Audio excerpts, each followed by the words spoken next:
हाय दोस्तों, all of you good morning. आज lecture number first. इस लेक्चर के अंतर्गत हम चैप्टर पी ब्लॉक के तत्व के बारे में हम पढ़ेंगे। इसकी बेसिक जानकारी है। सबसे पहले पी ब्लॉक तत्व को आवर्त सारणी में कहाँ रखा गया है और यह किस वर्ग में रखा गया है। आधुनिक आवर्त सारणी हेनरी मोजले के द्वारा प्रतिपादित किया गया है। जो आधुनिक आवर्त सारणी है, आप लोगों ने देखा होगा कि इस प्रकार से आधुनिक आवर्त सारणी को बनाया गया है। इसमें सबसे बाईं तरफ किस ब्लॉक के तत्व को रखा गया है? एस ब्लॉक के तत्व को रखा गया है। बीच में किसको रखा गया है? डी ब्लॉक के तत्व को रखा गया है। और सबसे दाईं तरफ पी ब्लॉक के तत्वों को रखा गया है। और ठीक इस सारणी के नीचे एफ ब्लॉक के तत्वों को रखा गया है।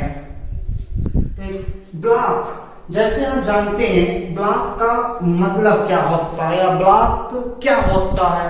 जैसे आपने सुना होगा कि यह बिल्डिंग ब्लॉक नंबर ए है, यह बिल्डिंग ब्लॉक नंबर बी है। ठीक इसी प्रकार से जो पी ब्लॉक है उसे वर्ग 13 से लेकर वर्ग 18 तक, वर्ग 13 से लेकर वर्ग 18 तक वर्गों में पी ब्लॉक के तत्वों को रखा गया है। एक समूह या वर्ग में जो भी तत्व उपस्थित होते हैं उनके कुछ भौतिक और कुछ रासायनिक गुणधर्मों में समानताएं पाई जाती है। जैसे इनका जो इलेक्ट्रॉनिक विन्यास होता है उस वर्ग में उपस्थित सभी तत्वों का अंतिम कोश में उपस्थित या अंतिम उपकोष कैसे होते हैं? समान होते हैं। और उस अंतिम उपकोष में उपस्थित इलेक्ट्रॉनों की संख्या भी क्या होती है? समान होती है। संख्या समान होती है। अब हम एक वर्ग 13 से लेकर वर्ग 18 तक जो भी वर्ग है उनमें कौन कौन से तत्व आते हैं वह देखते हैं। सबसे पहले वर्ग 13, 14, 15, 16, 17 और यह 18। वर्ग 13 में boron, aluminium, gallium, indium and thallium. आप धीरे धीरे इन सभी वर्गों में उपस्थित तत्वों को याद भी करते रहना। इन सभी तत्वों को हम एक ट्रिक के माध्यम से या एक कहावत के माध्यम से भी याद रख सकते हैं। वह ट्रिक कौन सा है इसको नोट कर लेना। बाल गंगाधर इंडियन तिलक। एक बार फिर से, बाल गंगाधर इंडियन तिलक। इस प्रकार से सभी जितने भी वर्ग है उन वर्गों का आपको एक ट्रिक के माध्यम से याद करवाया जाएगा। अब वर्ग 14 में कौन कौन से तत्व उपस्थित होते हैं? सबसे पहला कार्बन, सिलिकॉन, जर्मेनियम, उसके बाद टिन और लेड। इस वर्ग का ट्रिक क्या है? काशी गए शंकर प्रभु। एक बार दोबारा, काशी गए शंकर प्रभु। इसी प्रकार से वर्ग 15 तत्व nitrogen, phosphorus, arsenic, antimony and bismuth. इसका ट्रिक क्या है? न्यूजीलैंड, एन से, पी से पाकिस्तान, ए से ऑस्ट्रेलिया, एस बी से सब, बी आई से विखारी। क्या हो गया कहावत? न्यूजीलैंड, पाकिस्तान, ऑस्ट्रेलिया सब विखारी। विखारी से या तो आप बिकाऊ भी कह सकते हैं। इस प्रकार अगला ग्रुप वर्ग 16 oxygen, sulphur, selenium, tellurium and last polonium. इसकी कहावत क्या है? ऑक्सीजन ने सल्फर को सीटी मारिय पो। नेक्स्ट अगला group fluorine, chlorine, bromine, iodine and last astatine. इस वर्ग की कहावत क्या है या ट्रिक क्या है? फिर कल बाहर आएगी आंटी। एंड लास्ट ग्रुप में उपस्थित तत्व helium, neon, argon, krypton, xenon and last radon. इस वर्ग का हम क्रिकेट की टीम के आधार पर किया है। जैसे एच ई से हरभजन, एन ई से नेहरा, ए आर से अगरकर, के आर से के, एक्स ई से जीरो, आर एन से रन। कहावत क्या हो गई? पूरा हरभजन, नेहरा, अगरकर, के, जीरो, रन। अब एक आगे जो वर्ग 13, 14, 15, 16, 17 और जो 18 है, जैसे वर्ग 13 में उपस्थित तत्व सबसे पहला कौन सा है? बोरान। इस वजह से वर्ग 13 को हम एक नाम और दे देते हैं कि बोरान के परिवार के तत्व। इसी प्रकार से वर्ग 14 को हम कार्बन परिवार के तत्व, वर्ग 15 के नाइट्रोजन परिवार के तत्व, वर्ग 16 ऑक्सीजन, नेक्स्ट वर्ग 17 फ्लोरीन परिवार के तत्व और वर्ग 18 को हम हीलियम परिवार के तत्व के नाम से हम जानते हैं। वर्ग 13 और जो वर्ग 14 के तत्व होते हैं उन्हें हम देखिए क्लास 11वीं के अंतर्गत क्या जाता है? पढ़ाया जाता है। आपको क्लास 12वीं के अंतर्गत आपको वर्ग 15, 16, 17 और वर्ग 18 को पढ़ना है। वर्ग 15 के तत्वों को हम एक नाम से और जानते हैं। उसका नाम कौन सा रहता है? निकोजेन के नाम से जानते हैं। यहाँ वर्ग जो 15 के तत्व होते हैं, इन सभी तत्वों को हम एक और नाम से जानते हैं। उसका नाम क्या होता है? निकोजेन्स। निकोजेन्स का यह मतलब होता है कि इस वर्ग के जो सभी तत्व होते हैं उनके जो कंपाउंड होते हैं अर्थात जो यौगिक होते हैं वह यौगिक कैसे होते हैं? विषाक्त होते हैं। इसलिए इसे क्या करते हैं? हम निकोजेन्स करते हैं। और इसके हम जो कंपाउंड होते हैं उस कंपाउंड को हम नाम देते हैं, ठीक है, निकोसाइड्स के नाम से हम क्या जाते हैं? जानते हैं। निकोसाइड्स वर्ग 15 के कंपाउंड को। और वर्ग जो 16 होते हैं, वर्ग 16 के जो भी तत्व होते हैं उन तत्वों को हम किस नाम से जानते हैं? ठीक है, कैल्कोजेन के नाम से हम जानते हैं। कैल्कोजेन के नाम से हम जानते हैं।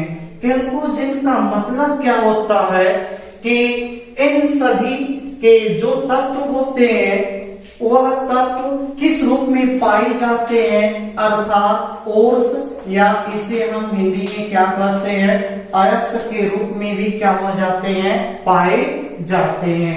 आप जानते हैं कि जो अयस्क होते हैं वह किन किन रूपों में पाए जाते हैं, जैसे जो भी अयस्क होते हैं ऑक्साइड के रूप में पाए जाते हैं, इसके बाद इसके अलावा सल्फाइड के रूप में पाए जाते हैं, और कार्बोनेट के रूप में पाए जाते हैं, और सल्फेट के रूप में पाए जाते हैं, इत्यादि रूपों में क्या हो जाते हैं, पाए जाते हैं। तो आप देख रहे हैं कि यह जितने भी ऑक्साइड है, सल्फाइड है, ऑक्साइड है, सल्फाइड है, कार्बोनेट है, सल्फेट है, उसमें वर्ग 16 के तत्व उपस्थित है। इसलिए वर्ग 16 के तत्वों को हम किस नाम से जानते हैं, केल्कोजिन के नाम से जानते हैं। अब जो नेक्स्ट वर्ग है 17वां वर्ग, उस वर्ग के हम तत्वों को किस नाम से जानते हैं, हाइड्रोजन वर्ग के नाम से हम जानते हैं। हाइड्रोजन वर्ग का यह तात्पर्य होता है कि यह जो भी तत्व है इसमें, ठीक, यह तत्व धातु के साथ अभिक्रिया कर किसका निर्माण करते हैं, लवण का निर्माण करते हैं। जैसे फॉर एग्जाम्पल एक Na क्या है, एक धातु है, और वर्ग 17 में से तत्व हम कौन सा ले लेते हैं, क्लोरीन। NaCl आपस में यह अभिक्रिया कर क्या बना देते हैं, एक NaCl बना देते हैं। रिएक्शन को बैलेंस कर लेना, तो इधर 2 लगा देना और इसके आगे भी क्या कर देना, 2 लगा देना। तो आप जानते हैं कि NaCl कैसे हो जाते हैं, एक लवण होते हैं, अर्थात यह साल्ट होते हैं।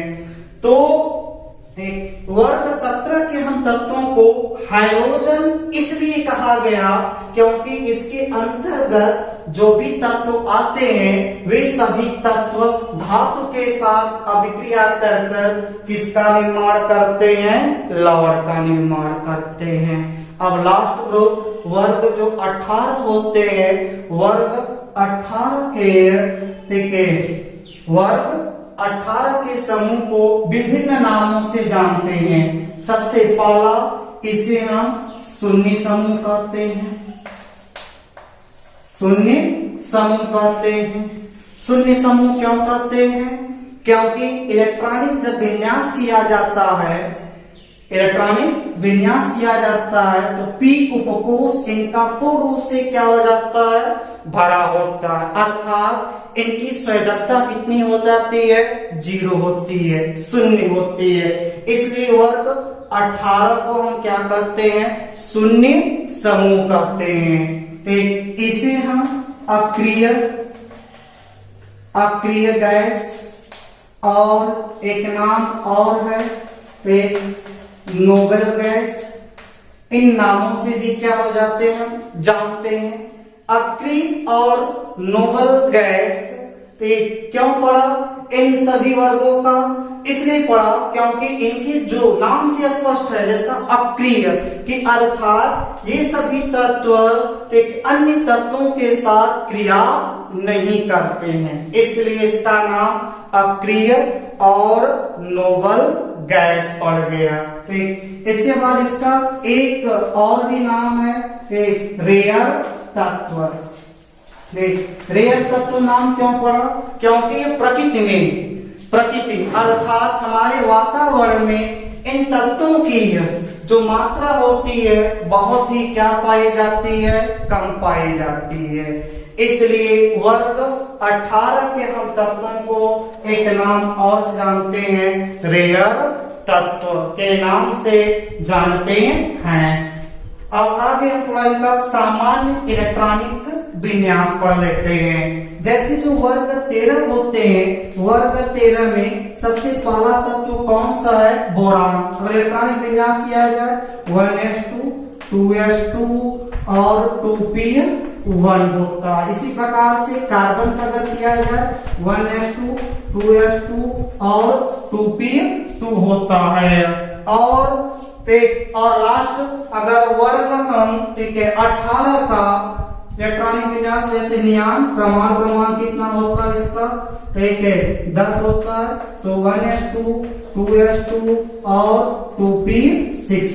अगर हम p ब्लॉक तत्वों का सामान्य इलेक्ट्रॉनिक विन्यास लिखे हम, अगर हम p ब्लॉक तत्वों का क्या लिखे, हम सामान्य इलेक्ट्रॉनिक विन्यास लिखे, तो आप देख रहे हैं, ठीक है, प्रत्येक वर्ग में s ब्लॉक में इलेक्ट्रॉनों की संख्या क्या हो जाती है, समान होती है, ठीक। और इसके आगे जो संख्या है उसे हम क्या कहते हैं, मुख्य क्वांटम संख्या। और जो मुख्य क्वांटम संख्या होता है उसे हम कैसे प्रदर्शित करते हैं, n से। तो हम लिख सकते हैं कि ns2 और एक n, इसके बाद p 1 से लेकर कहां तक हम दिखा सकते हैं, इसको हम 6 तक। इस प्रकार से एक p ब्लॉक के तत्वों का सामान्य इलेक्ट्रॉनिक विन्यास क्या हो जाता है, ns2 np 1 से लेकर 6 तक। अगर बस केवल b ब्लॉक का आपका सामान्य इलेक्ट्रॉनिक विन्यास पूछता है, इसको दिखाते हैं, ns2 np कितना हो जाएगा, ये 1 हो जाएगा।